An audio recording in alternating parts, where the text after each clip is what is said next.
ہم کریں گے ہر مظلوم کی حمایت۔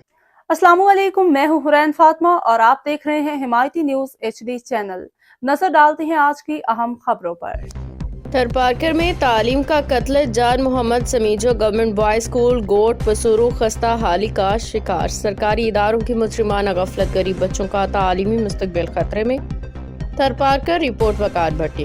ضلع تھرپارکر کے گاؤں گوٹ پسورو میں قائم Jan Muhammad Samejo government boys school EMIS code 4060100703 انتہائی خستہ حالی اور حکومتی عدم توجہی کا شکار ہے۔ اسکول کی عمارت تباہی کے دہانے پہ ہے، جس کی وجہ سے علاقے کے سینکڑوں غریب بچوں کا تعلیمی مستقبل تاریکی میں ڈوبتا جا رہا ہے۔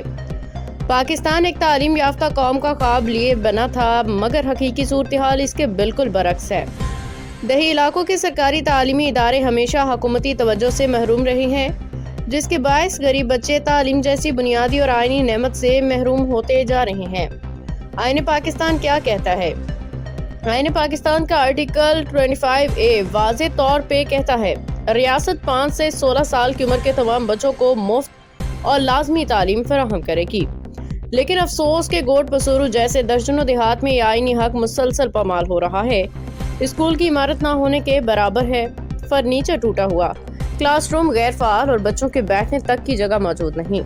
والدین اور مقامی افراد کا شدید احتجاج۔ گاؤں کے رہائشی لیاقت علی سمیجو نے بتایا کہ 3 ماہ قبل انہوں نے وزیر تعلیم سندھ اور سیکرٹری تعلیم کو تحریری درخواست بھی دی تھی، مگر تاحال کوئی جواب نہ ملا۔ ان کا کہنا تھا جب تک اسکول تعمیر نہیں ہوگا تو بچے تعلیم کیسے حاصل کریں گے؟ غریبوں کے بچوں سے تعلیم چھین کر حکومت کون سا انصاف قائم کر رہی ہے؟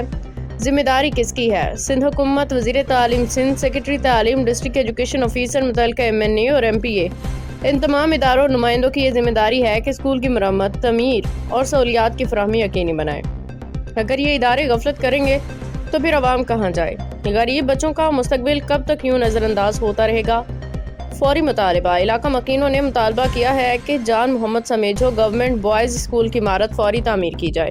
اسکول میں بنیادی سہولیات، فرنیچر، کلاس رومز، پانی، بجلی، واش روم فوری بحال کیے جائیں۔ ذمہ دار افسران اور منتخب نمائندوں کی غفلت کی تحقیقات کی جائیں۔